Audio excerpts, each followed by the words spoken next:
الإسلام ديني ومحمدا رسول الله. Terus riyen wonten cerita udan niku rahmat. Jadi nak sampean melayu saking udan berarti melayu saking napa? Rahmat. Terus niki terus cara berpikir niku udan niku rahmat. Terus termasuk tobat sing sah niku dawuh Imam Ghazali kon adus nganggo banyu udan sing ceblok langsung. Mergo nak liwat kenteng kadang kentenge iku hasil sumbangan proposal. Terus pun sing langsung mawon, sing liwat plastik pun mboten mandi niku. Mboten mandi niku sing niku mau sama niku. Terus dulu di antara syarat tobat niku dawuh Imam Ghazali niku adus udan sing perawan, maksudnya sing asli ceblok saking putih langit niku langsung sampean nombe. Nak tepak nggih tobat, nak mboten tepak nggih lara niku. Kenapa sholat itu lebih indah ketimbang nikmatal wiqo misalnya, nikmatnya hubungan biologis? Jawabnya ulama itu gini, lucu jawabannya sederhana. Nikmatnya kamu punya anak itu apa? Jawabnya ulama itu lucu. Kalau sakit dia sembuh, kalau hilang dia datang. Saya ulang lagi ya, kalau sakit dia sembuh, kalau hilang dia datang. Sekarang orang tua yang punya anak sakit koma di UGD atau di emergency, itu senangnya tuh mengalahkan kesenangan apa saja. Kira-kira orang yang berhubungan intim atau yang hubungan biologis dengan orang yang sedang anaknya sembuh dari koma, senangnya senang mana? Senang yang melihat anaknya sembuh dari koma. Senikmat apapun hubungan biologis, senang anaknya yang hilang ketemu. Nah, kalau anak ketemu saja orang seseneng itu, apalagi kita di surga. Ketemu zat yang lama kita sembah, yang lama kita rindukan, yang lama kita rindu. Kemudian ketemu di surga. Maka tidak ada artinya surga tanpa melihat Allah Subhanahu wa ta'ala. Memang harus dijelaskan secara rohani. Akhirnya orang ngerti bahwa nikmat tertinggi di surga adalah melihat Allah Subhanahu wa ta'ala. Karena kalau anak-anak muda mungkin protes, ya enggak, ya enak kumpul sama widadari gini-gini. Wah itu kan yang trauma bojone jelek gitu. Wah itu yang bojone jelek mesti kesusu masuk surga karena itu sudah jelek, cerewet, nggak mati-mati kan gitu. Terus dia ingin masuk surga mesti niate welek, mesti pikiran pertama itu kumpul widadari. Tapi ada ulama yang bikin analogi tadi, misalnya istri kamu cantik, kemudian anak kamu sakit, koma. Hubungan dengan istri sama dengar berita anak kamu sembuh, seneng mana? Seneng anak sembuh. Sama anak yang hilang, seneng mana? Anak yang hilang ketemu. Maka terus ulama bisa menjelaskan itu. Kalau orang ketemu anaknya seseneng itu, apalagi ini ketemu Tuhannya yang bertahun-tahun disembah, kemudian tidak pernah melihat. Di surga itu nanti kita melihat Allah Subhanahu. Makanya Allah begitu bangganya mempromosikan surga. Surga itu apa? Surga itu wujuhu yauma idzin nadhirah ila rabbiha nadhirah, yaitu wajah-wajah berseri-seri dan melihat apa. Itu tanpa dijelaskan seperti ini Anda akan janggal, enaknya di mana? Tapi setelah dijelaskan detail gini oleh ulama, maka kita akan tahu an-ni'matul uzma sing enggak ada perbandingannya adalah nikmat masuk apa? Surga karena melihat Allah Subhanahu wa ta'ala. Ya jadi saya berkali-kali pokoknya minta sekali, hadil umat harus umat yang rasional, terutama dalam mengemban tauhid. Karena tauhid ini yang disebut kalimah. Sampai Allah mengistilahkan kepada Nabi Ibrahim itu wa ja'alaha kalimatam baqiyatan fi aqibih. Kalimat tauhid adalah kalimat yang akan abadi di anak cucunya Nabi Ibrahim. Baik anak cucu yang karena gen mau anak cucu yang karena sebab, yaitu santri dengan kiai. Dan itu caranya gimana? Umat Islam jangan berhenti belajar mantek. Makanya di MGS, di Qudsiyah, di TBS semua pondok pasti ngajarkan mantek, di Bendan, ilmu logika. Itu tadi, kalau kamu tidak bisa menemukan tauhid dengan cara tadi, dengan cara al-alam mutaghayyir wa kullu mutaghayyir hadis la buddan min bukhtis, paling tidak pakai ilmu yang dilakukan Rasulullah SAW. Yaitu masyhur itu, saya sering cerita di mana-mana. Ada orang namanya Jubair bin Mut'im, Muhammad bin Jubair bin Mut'im. Itu dulu dia kafir. Dia orang pinter sampai dipasrai jadi negosiator untuk mengurus tawanan perang Badar yang ditawan Rasulullah Shallallahu Alaihi Wasallam. Ketika datang di Medina, delalah pas maghrib, Nabi baca wattur wa kitabim mastur. Di antara ayat yang dibaca Nabi itu am khuliqu min ghairi syai'in. Masa manusia sebanyak ini kemudian mereka diciptakan oleh ketiadaan. Min ghairi syai'in itu oleh ketiadaan. Masa alam raya yang wujud ini, alam raya yang punya eksistensi ini kemudian penciptanya adalah ketiadaan. Padahal wal adamu la yakhluqu wa la yu'assiru wa la kadza wa kadza. Tentu sesuatu yang tidak ada itu tidak bisa dikatakan sebagai pencipta. Wong nggak ada, jadi faktor saja nggak mungkin apalagi jadi pencipta. Itu Nabi habis sholat langsung beliau sungkeman, ya Muhammad, saat ini juga saya iman. Karena logika yang dibangun ayat yang kamu baca itu menghabiskan semua logika saya. Intinya logika tauhid itu akan mengalahkan semua teori non tauhid. Itu yang disebut bal naqdhifu bil haqqi 'alal batili fayadmaghuhu fa idza huwa zahid. Kebenaran tauhid itu akan menghancurkan kekuatan apa saja. Fayadmaghuhu itu di tafsir Tobari disebut dorbatan tasujud dimah. Satu pukulan sing sampai menjadikan otak itu hancur. Lainnya disebut damagho, dimah itu maknanya otak. Maka kamu tidak usah khawatir kalau Islam didiskusikan di Uni Soviet, didiskusikan di Kanada, didiskusikan di Korea.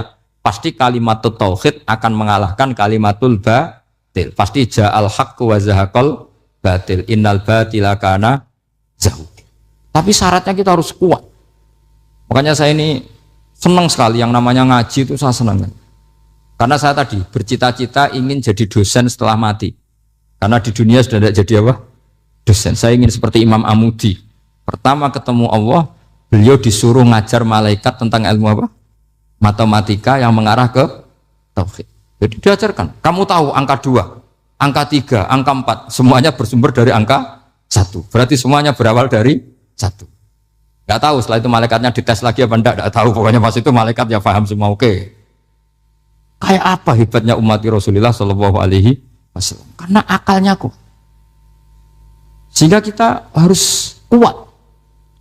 Sehingga kalimat yang benar disebut kalimatul haqqin alaiha nahya wa alaiha. Nah, kalimat yang salah disebut kaburat kalimatan takhruju min afwahim. Kalimat menjadi kalimat karena diucapkan. Tapi tidak menunjuk hakikat. Kayak ini misalnya, ini tutup, ini putih. Terus saya katakan hitam.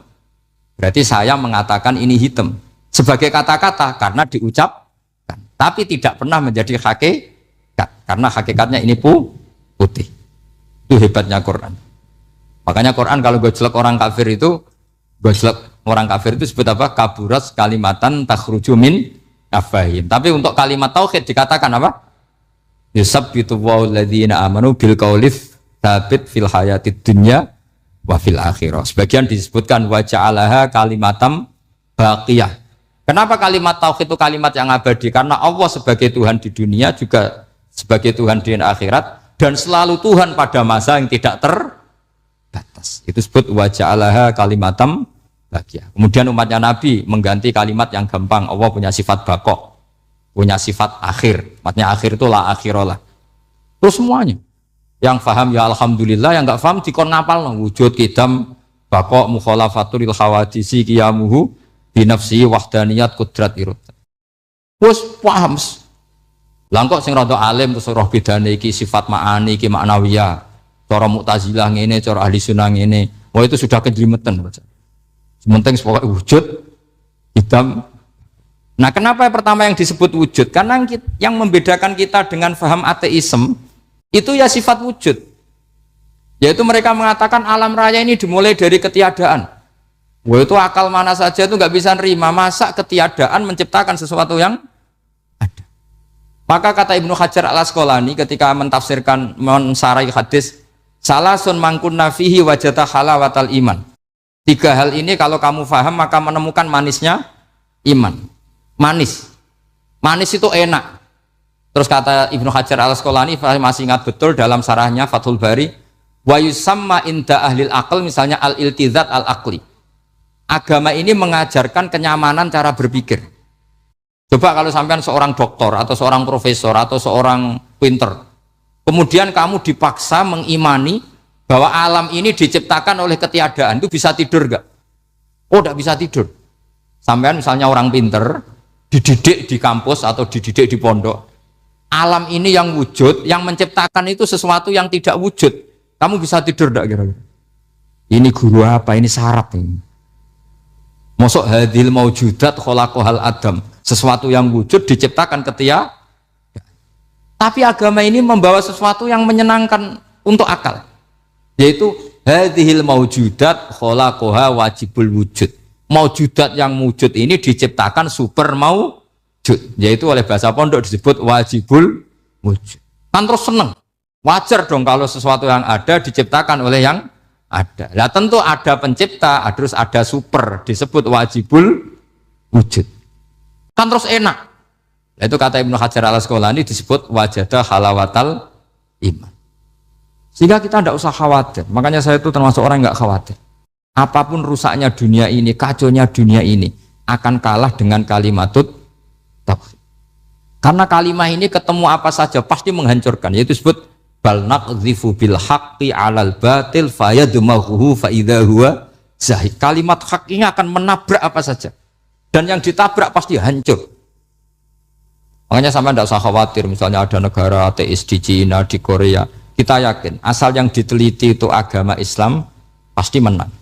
Nah yang susah kalau yang diteliti orang Islam. Itu susah.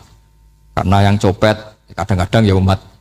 Apalagi di negara yang mayoritas muslim, nanti copetnya, premannya, koruptornya, semuanya beragama Islam. Makanya kita hanya punya pilihan dua itu, umat Islam dan Islam yang kumat itu dok. Kalau tidak umat Islam, ya Islam yang kumat. Tapi kalau kalimat tauhid itu kalimat yang aman, tak jamin. Tak jamin 100%. Sehingga saya itu kalau ditanya profesor Pak Bah, kalau suatu saat Indonesia jadi negara yang sangat terbuka, kemudian ada sekolah perbandingan agama, menurut Anda prospek Islam gimana? Saya jawab asal yang dikaji Islamnya bukan orangnya, pasti Islam tetap prospek. Asal yang dikaji apa? Islamnya bukan orangnya. Kalau orangnya ya masya Allah. Ya itu tadi kalau tidak umat Islam ya Islam yang. Terus kalau matur nuwun sangat jenengan hormat teng Raden Asnawi.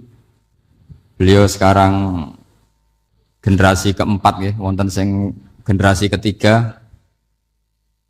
Nasab kula kepanggih Raden Asnawi teng Asnawi sepuh. Terus Mbak Raden Asnawi gada bah namine Abdullah Husnen, terus Ibu Ayu Sofiah niku binti Asnawi sepuh. Kula buyut kula kandung damaran niku Hafsah binti Maksum bin Soleh bin Asnawi sepuh. Kenapa saya cerita zuriyah? Terus satu peradaban. Gini bahasa Indonesia mohon nggih. Sane gaul. Satu peradaban itu yang bisa bangun itu dzurriyah. Dzurriyah itu komunitas gen. Meskipun nanti komunitas gen itu bisa disadap atau dibajak oleh orang-orang yang tidak gen. Jadi agak ilegal tapi itu sah. Karena sampean bisa misalnya kalah nasab sama saya, misalnya bilang nanti ketemu di Nabi Adam saja Gus gitu. Nanti pasti kita ketemu di siapa? Nabi Adam. Terus kedua, kekalahan nasab itu udah abadi, karena nanti setelah jenengan ditanya di kuburan, bapak kamu siapa? Itu disuruh jawab Nabi siapa? Ibrahim. Terus kekalahan nasab sampean nanti berakhir di kuburan, karena nanti dijawab siapa bapak kamu, disuruh jawab siapa? Nabi Ibrahim. Jadi yang punya bapak Karmen apa itu sudah selesai, sudah nggak dipakai lagi. Nanti pakai siapa? Nabi siapa? Ibrahim.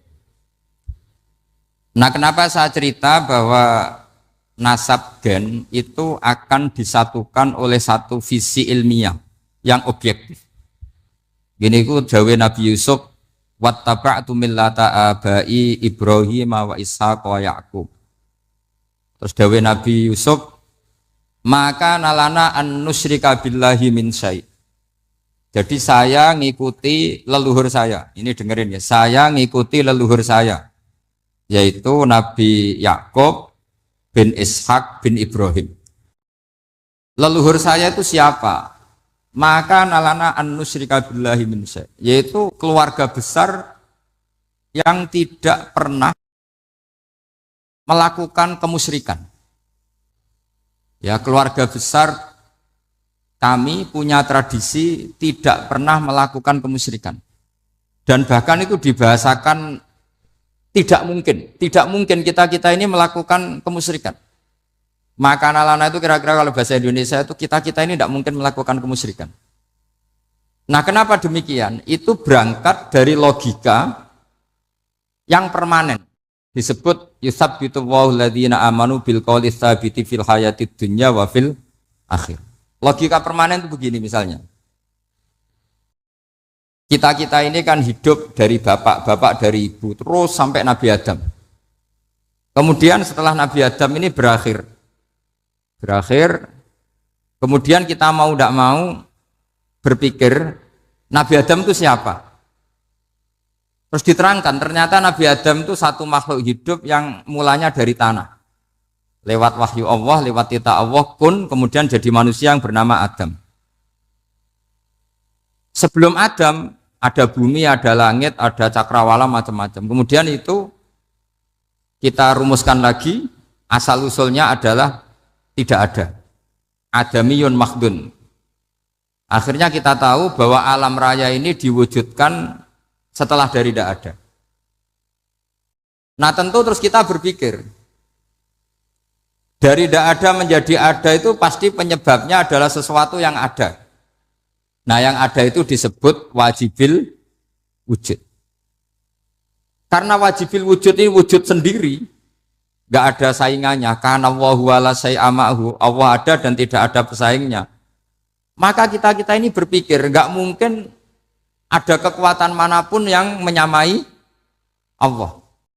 Sehingga nggak ada Yesus mungkin menyamai Allah, nggak ada Fir'aun, nggak ada Lata, nggak ada Uzza. Makanya disebut maka nalana an nusyrika billahi min syai'. Kita ini tidak mungkin melakukan kemusyrikan. Sama nggak usah tanya saya, Gus, tapi orang menjadi musyrik itu kan mungkin. Jawabannya itu tetap nggak mungkin. Kemusyrikan itu satu teori yang nggak mungkin. Tapi kalau orang musyrik itu mungkin. Memang agak dilibat. Tapi karena kita kenal perhatian Islam itu dari situ, ya. Kita punya banyak kitab beliau. Mungkin saya termasuk pernah dulu yang membawa kitab beliau banyak ke Korea. Saya itu beli pesolatan tuh bukan 1, 2 sampai 2 kerdus, 3 kerdus. Itu mulai saya ngiai sampai sekarang. Tak bawa ke Sragen, ke Solo 3, termasuk tak bawa ke Korea. Jadi mungkin ya ini GR saya ngaji di sini itu barokahnya jualan pesolatan. Tapi bukan jualan yang cari laba enggak, karena tak gratiskan, tapi itu dagang akhirat lah kira-kira gitu. Jadi kalau saya masuk neraka kita era pantas bakul pesolatan kok masuk neraka gitu. Kayak itu enggak pantas itu. Karena saya termasuk orang ya yang cara berpikir itu optimis. Dulu di sini ada orang alim alama namanya Raden Asnawi. Terus kemudian sejarah agak berpolemik, ada yang mengatakan beliau itu muridnya Syekh Nawawi, ada yang mengatakan tidak. Apapun itu yang saya yakini adalah beliau ya saling istifadah lah, saling bermanfaat bagi Syekh Nawawi Banten. Saya punya catatan sejarah banyak tentang Raden Asnawi karena guru-guru kita itu akan ketemu di Syekh Nawawi Banten. Yaitu kita tahu misalnya saya ngaji Mbah Mun ngaji Mbah Zubair misalnya ngaji Syekh Fakih Mas Kumambang, ngaji Mbah Mahfud, terus ngaji Sayyid Abi Bakar Sato, terus ngaji Sayyid Zaini Dahlan. Kalau keluarga sini mungkin misalnya Gus Hafid, Mbah Niam, Mbah Zuhri, terus Raden Asnawi. Raden Asnawi kita tahu nikah dari istri mudanya Syekh Nawawi, yaitu Nyai Hamdana. Saya sering diceritani Mbah Mun, terus Nyai Hamdana punya anak yang namanya Zuhriyah dari Syekh Nawawi. Kemudian setelah dinikahi Raden Asnawi punya anak namanya Zuhri, Minan, Niam, terus sampai ke Gus Hafid, Hafid bin Niam. Kenapa saya cerita ini? Karena kealiman itu adalah sesuatu yang dibanggakan Allah. Imam Amudi itu ulama ahli matematika. Jadi ada ulama itu ahli matematika. Dia nggak pernah ngajarkan pesolatan, zakat, sholat, tapi dia ngajar matematika. Kemudian dari matematika itu beliau menjadi ahli tauhid. Sehingga nanti Mungkar Nakir itu gak akan tanya dia marabbuka wa manabuka, karena dia punya rencana. Yang ngajar tauhid itu saya, katanya. Jadi kalau dia malaikat akan marabbuka, pangeran kamu itu siapa? Malaikat malah dilawan. Kamu pernah ngajar tauhid? Saya ini guru tauhid. Singkat cerita, saking keramatnya Imam Amudi, kata Allah, ya Amudi, presentasikan ilmu tauhid yang lewat jalur matematika ke semua malaikat saya. Semua malaikat saya tahu cara berpikir matematis. Karena malaikat itu imannya itu iman mauhibah, karena dia malaikat, ya iman karena tahu neraka, tahu surga, terus dia iman. Kalau kita enggak, kita iman tuh pakai logika, jadi lebih keren. Loh betul.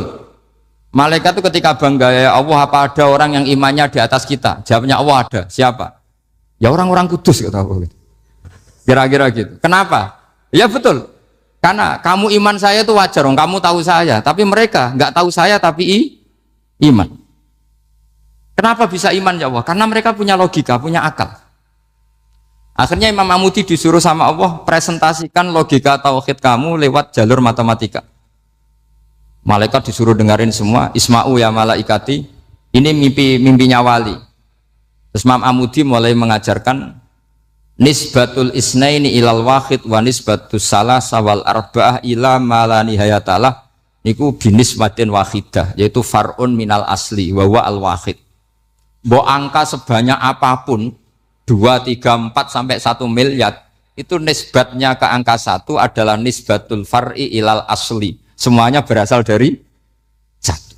Maka hadhil awalim atau hadal alam ila ma la nihayatalahu, tetap semuanya ini cabang dari satu, yaitu wujud dari satu, yaitu Allah Subhanahu wa ta'ala. Sehingga semenjak itu ditiru sekian ulama. Akhirnya malaikatnya mantuk karena kepastian kalau Allah satu yang diyakini malaikat itu sepasti logika yang dibangun orang-orang manusia ini, padahal tidak ngerti Allah Subhanahu wa ta'ala karena pakai akal. Sehingga di pondok itu orang harus ngerti mantek. Orang mantek itu ilmu yang jelimet tapi menyenangkan. Biasanya sing sinau ambek rokokan, sawangannya kayak filosof. Jadi paling gak agak paham dia alasan. Penting nikmati rokok, tak pikir nikmati pemikirannya, ternyata nikmati rokok. Kayak kemarin saya datang ke resepsinya Gus Agil, saya itu tertawa terus karena dengerin Habib Mutahar. Saya membaca bahayanya rokok, setelah tahu bahayanya saya berhenti membaca. Tak pikir itu kan setelah tahu bahayanya saya berhenti merokok, ternyata enggak. Saya baca bahayanya apa? Merokok. Setelah saya baca, maka saya berhenti membaca, gitu. Bukan berhenti merokok. Itu ilmu kelas tinggi seperti itu harus mantap. Pernah beliau ditegur dokter, Beb, kalau rokok terus nanti mati. Tenang saja, saya masih bawa korek. Dikira itu kan orangnya yang mati, ternyata beliau enteng saja. Santai aja dok, saya masih bawa korek. Jadi saya bukan nyarankan santai rokok, tapi orang rokok itu memang punya logikanya sendiri. Kalau Banafek Hajen itu masih pernah bahas saya juga. Karena Banafek juga turunan Mbah Mutamakin. Hak, rokok itu haram tau ora? Nak cara kula darani haram sepundi Mbah? Lah iya, nak haram ya bener aku. Mulane tak obong, barang haram apike diobong. Jadi saya tuh saya sama orang-orang sepuh itu tidak pernah menang. Jadi apa ya? Mereka itu orang yang sudah lama gimana ya? Mau dikatakan bulat itu ya, tapi memang nggak pernah kalah mereka. Ada satu kiai, masih misananya Banafek. Ini rokok 2 katanya. Bagi yang nggak ngerokok berarti membiarkan 2 haram masih. Bagi yang merokok berarti mengurangi haram. Kalah lagi saya. Jadi saya tuh pernah dibully 2 mbah saya. Karena 2 mbah saya ini rokok semua. Akhirnya saya sing nom ngalah gitu. Karena saya tidak mungkin bilang sing waras ngalah karena kalah sepuh gitu. Jadi ya sudah, mau tidak mau harus bilang sing nom. Tapi yang penting itu kita mendengar. Jadi ternyata sepinter-pinternya kita itu mesti kalah pinter sama yang sepuh-sepuh itu. Jadi kalau tahu bahayanya rokok lewat membaca ya harus berhenti berhenti merokok, berhenti baca katanya. Nah malaikat ini cerita lagi malaikat. Saya memang dari awal niat hormat Raden Asnawi karena buyut-buyut beliau itu ketemu di buyut saya. Saya ini turunan Mbak Asnawi sepuh. Terus cuma buyut saya itu nikah Lasem, terus saya keceluk cucunya keluarga Lasem. Sebenarnya saya juga cucu Kudus. Tapi terus alhamdulillah sekarang kembali karena buyut saya menyuruh saya ngajar di Damaran, terus sampai sekarang saya ngajar di Damaran. Tapi buyut saya itu masih lahir di Damaran. Namanya Mbak Hafsah, itu Hamsah binti Maksum bin Soleh bin Asnawi sepuh. Sama seperti nasab di sini Raden Asnawi, Mbak Abdul Husnan, terus Nyai Ayu Sofiyah, terus Mbak Raden Asnawi. Saya mau cerita, jadi ilmu itu lebih keren kita. Sehingga Rasulullah SAW pernah ngendikan, saya ini rindu sekali li ikhwani, kata Nabi itu ikhwani. Kata sahabat bilang, alasna ikhwanaka ya Rasulullah, bukankah kita ini saudara kamu, saudara engkau ya Rasulullah? Tidak, antum ashabi, kamu itu sahabat saya. Siapa teman-teman kamu itu ya Rasulullah? Yaitu kaumun yang tidak melihat saya, kemudian iman kepada saya. Jadi mereka seperti kita semua di Kudus ini tidak melihat Rasulullah SAW, tapi iman sama Nabi. Dan ketika malaikat yubahi bikum malaika, Allah bangga dengan malaikatnya, membanggakan kita. Sampai malaikat tuh sentimen, kok bisa ya Allah? Ya karena tadi, kamu iman sama saya wajar, karena kamu melihat surga, melihat neraka, melihat aras. Sementara orang Kudus coba ngelihat apa? Paling simpang 5, apa simpang 7 itu.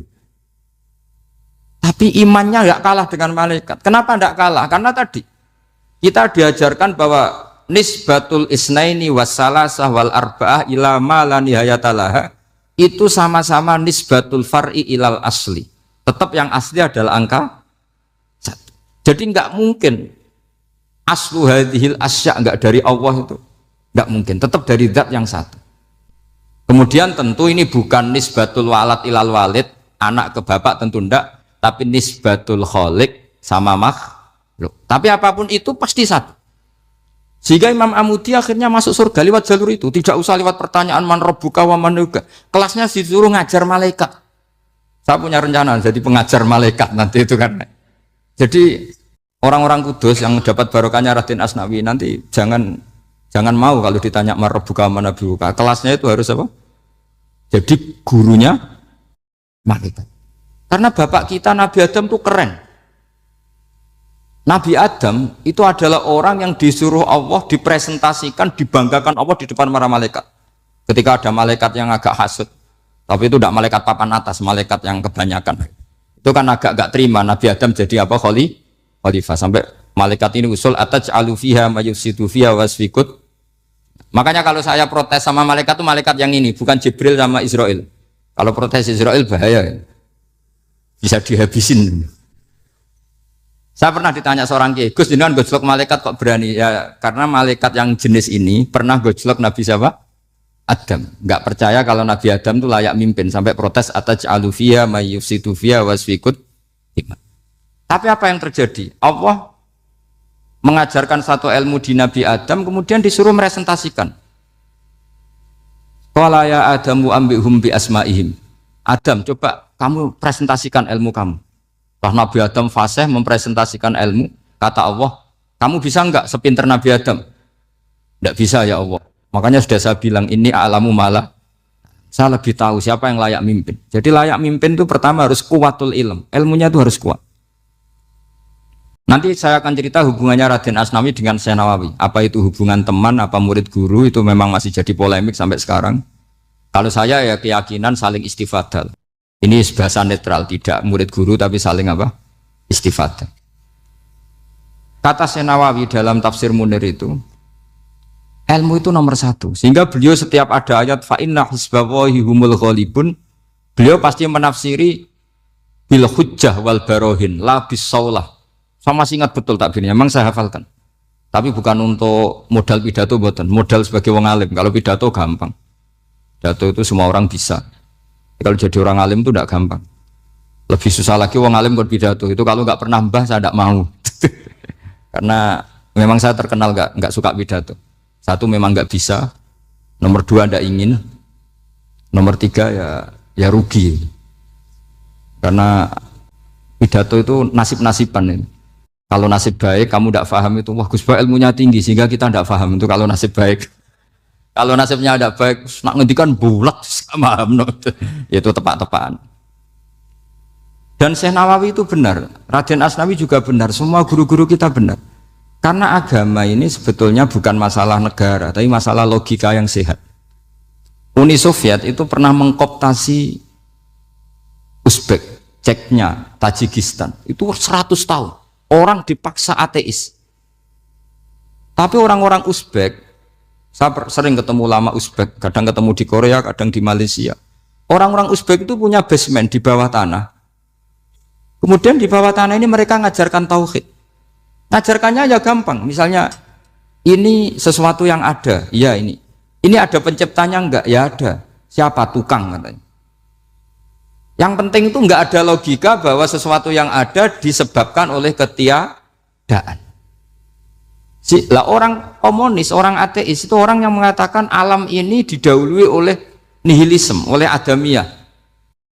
Masuk akal enggak sesuatu yang ada, penciptanya sesuatu yang tidak ada. Sehingga orang anak-anak Uni Soviet itu enggak pernah kepikiran membenarkan ateis itu enggak pernah.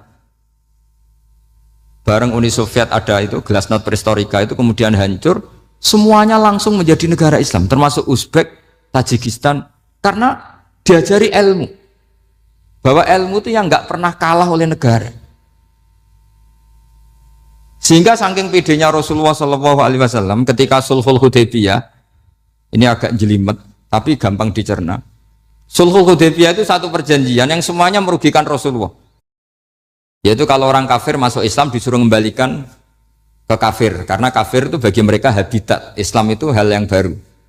Tapi kalau orang Islam menjadi kafir nggak boleh kembali Islam, berarti kembali ke habitat. Semua perjanjian itu merugikan.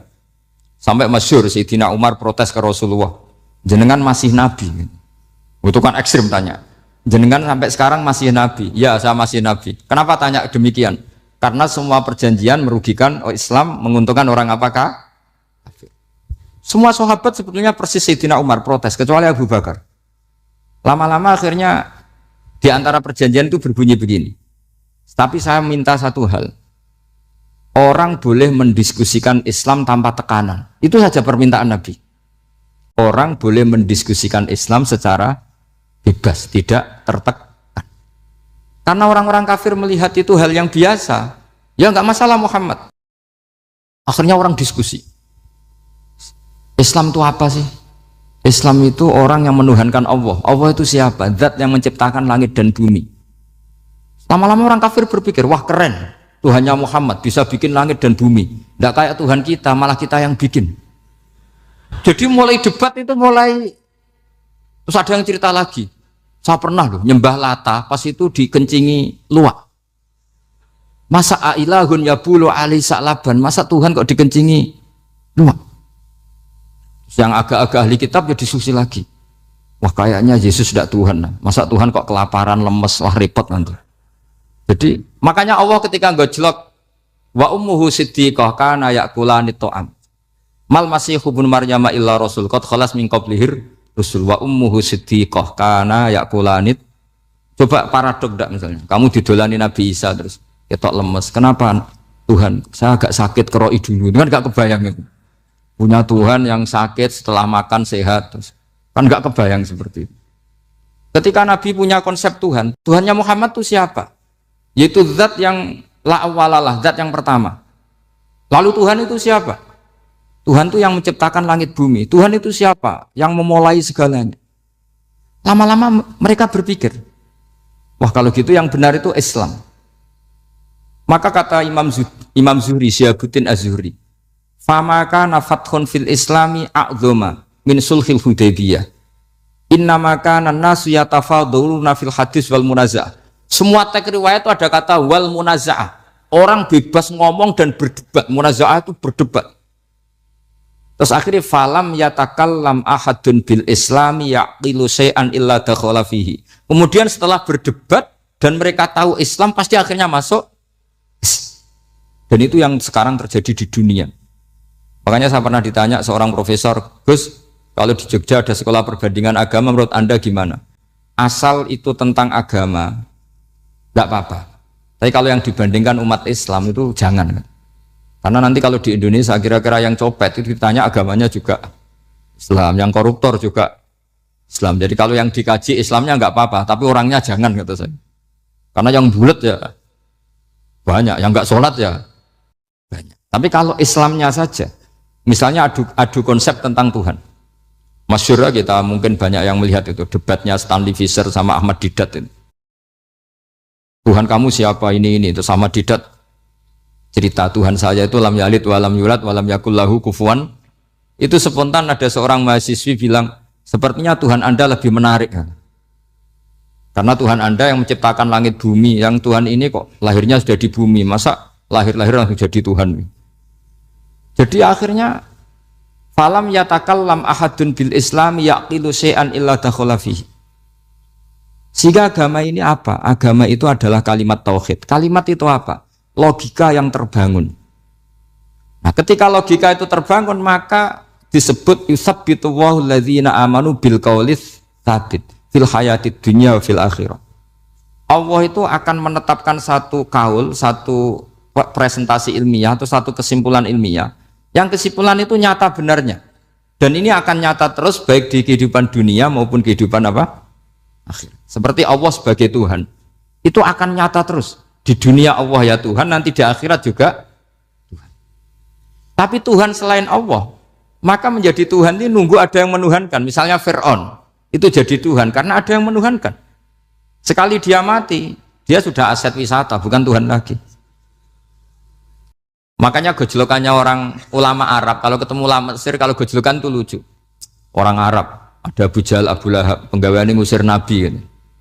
Itu gejolokannya ulama Mesir. Kata ulama Arab, kamu gayanya benci Fir'aun, tapi rizki kamu dari wisata melihat Fir'aun. Itu gejolokan. Gejolokannya ulama Arab sama ulama Mesir. Sehingga agama ini mengajarkan apa? Satu kalimat.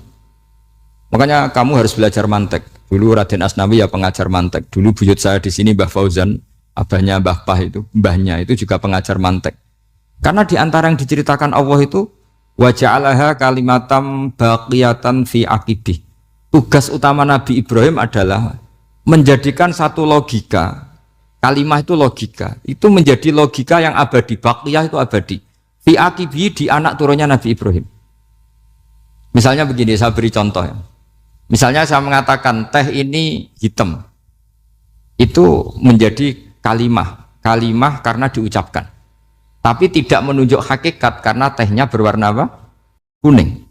Sehingga Quran kalau menyalahkan orang kafir itu ngendikannya kaburas kalimatan takhruju min afwahihim. Omongannya orang kafir itu menjadi kalimat karena diucapkan dari mulutnya. Kenapa menjadi kalimat? Karena diucapkan tapi tidak menunjuk hakikat.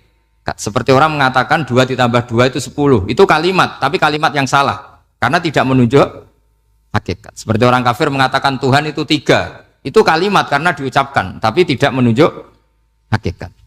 Tapi ketika seseorang mengatakan Allah itu Tuhan, Tuhan itu satu, itu disebut kalimatu haqqin 'alaiha nahya wa 'alaiha namut.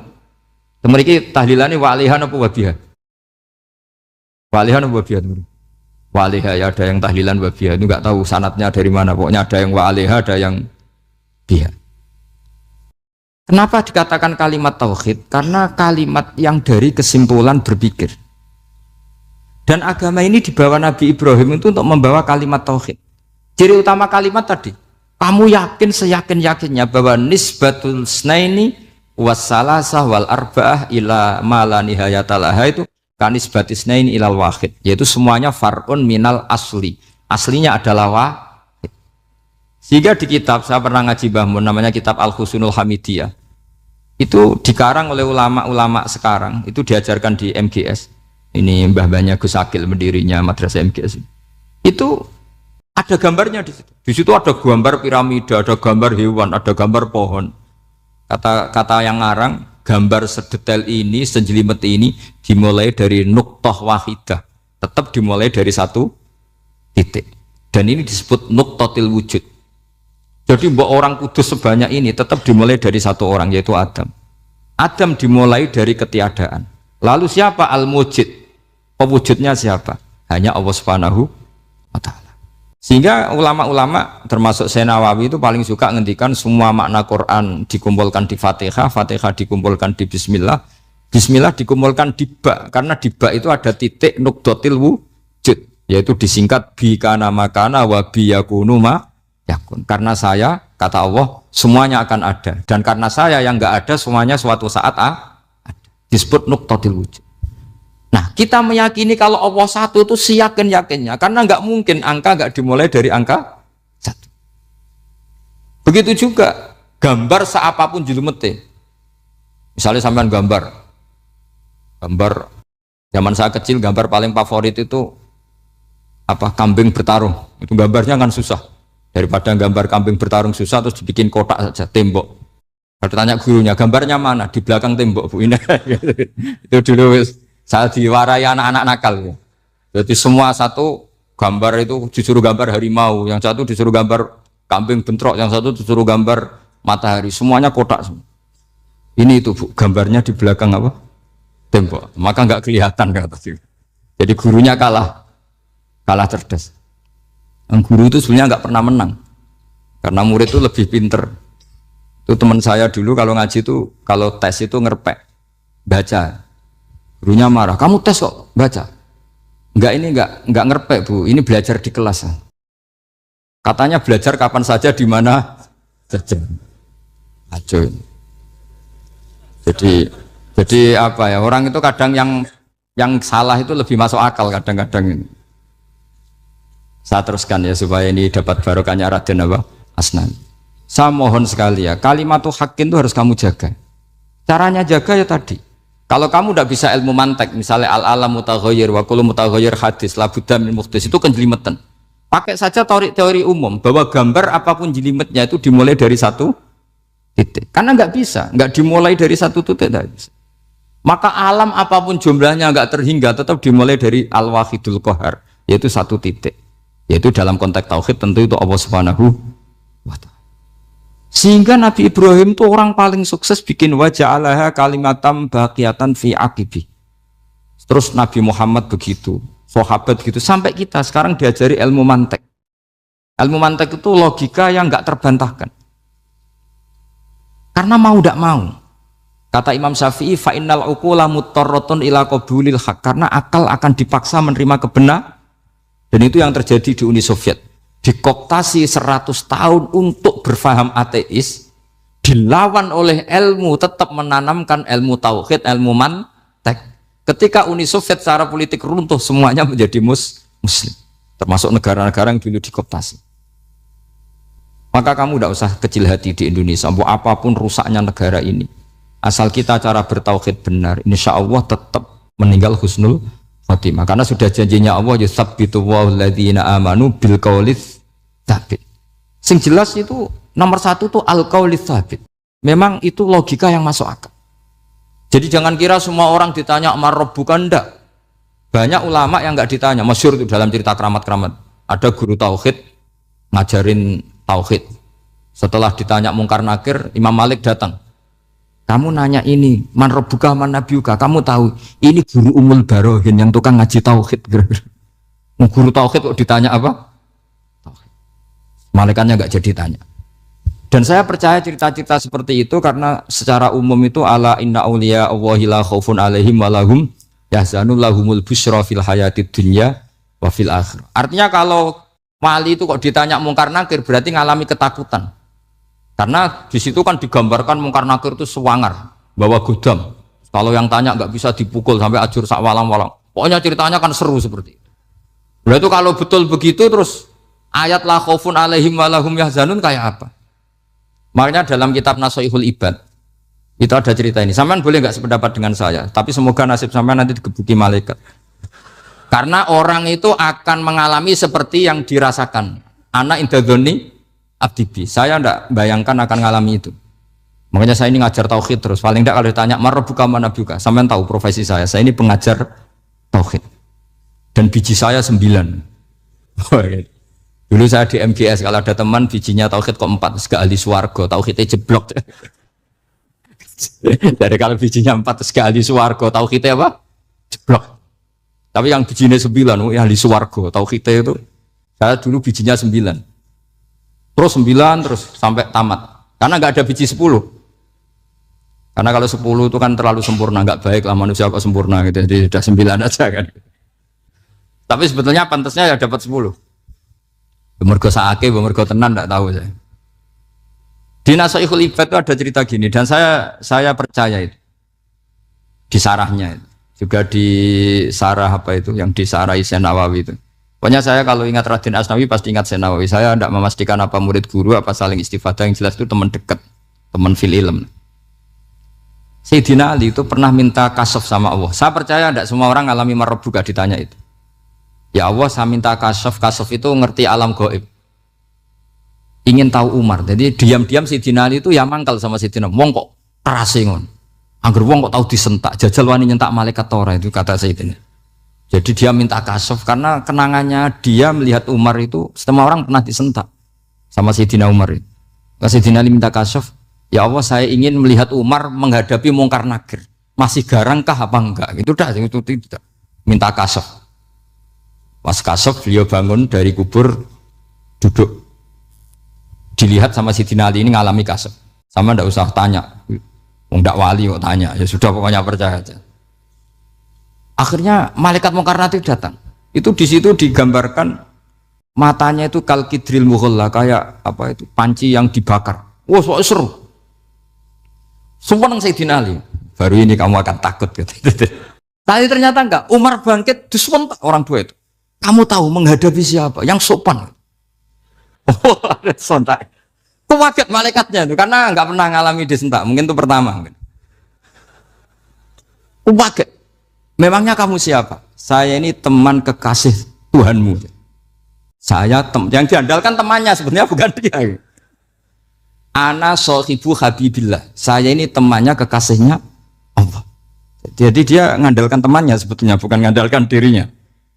Oh, kamu temannya Nabi Muhammad? Iya, saya Umar, temannya Nabi Muhammad. Kamu harus hormat sama temannya kekasih Allah. Terus mulai itu. Akhirnya matur Allah. Ya Allah, apakah prosedur seperti ini bisa dinego? Sama Allah. Oh iya katanya. Kamu kalau menghadapi kekasih saya jangan seperti itu katanya. Semenjak itu beliau sopan santun, dua mungkar nakir itu. Jadi ini berita gembira. Jadi sebetulnya itu enggak. Tapi kita ini kan enggak punya nyali nyentak mungkar nakir. Semoga dengan gelar kita doktor tafsir, doktor tauhid gitu, atau paling enggak guru kutsiyah tauhid gitu. Atau siswa terbaik dalam materi tauhid. Itu harus kamu bawa status. Jadi sehingga nanti ini saya ranking 1 tauhid, masa masih ditanya marbuka waman nabi. Dan itu menurut saya sah. Sama nggak usah protes takbirin tiga, susah usah takbiran. Pokoknya takbirnya adalah wali-wali itu la khaufun alaihim walahum. Ya, mereka tidak akan mengalami ketakutan baik kehidupan dunia maupun kehidupan akhir. Bahkan para malaikat itu mengatakan ke wali-wali nahnu auliyaukum fil hayatid dunya wa fil akhir. Kita ini teman kamu, saudara kamu, mitra kamu. Masa mitra kok nutui itu kan nggak fair. Dan menurut saya paling efektif itu apa? Kamu harus punya rumus tauhid kayak Imam Amudi menemukan Tuhan. Imam Amudi itu menemukan Allah itu lewat ilmu matematika. Dan itu Allah saking senengnya disuruh ngajari para malaikat. Wa ya malaikati isma'u. Kamu harus mendengar, ini orang alim saya yang ahli matematika. Tapi justru itu ngerti bahwa asal usul alam itu minal wahidil qahar. Dari zat yang satu. Akhirnya Imam Amudi mulai ngajar tuh. Nisbatus naini wasala sawal arba'ah ila mana nihayatalaha iku kabeh iku far'ul wahid. Akhirnya malaikat mantuk-mantuk. Nah, iman seperti itu akan setingkat keyakinannya dan keakurasiannya sama dengan imannya para malaikat. Makanya Nabi ngendikan tubaliman amanabi walam yaroni. Sebagian riwayat disebut sab amarot. Nabi ngendikan sampai 7 kali. Betul-benar keren orang yang tidak melihat saya kemudian iman kepada apa yang bisa menemukan itu? Hanya misalnya contoh paling gampang ya yang dialami para ulama. Ya saya ulang lagi yang dialami para ulama. Ketika menemukan ilmu ya yang menjadikan mereka mahabbah Rasulullah Shallallahu Alaihi Wasallam. Nabi itu paling suka itu sholat. Nabi itu paling senang sama sholat. Wa qurratu aini fi sholat. Terus beliau ngendikan as-sholatu imaduddin. Terus beliau kalau muji sholat tuh sundul langit.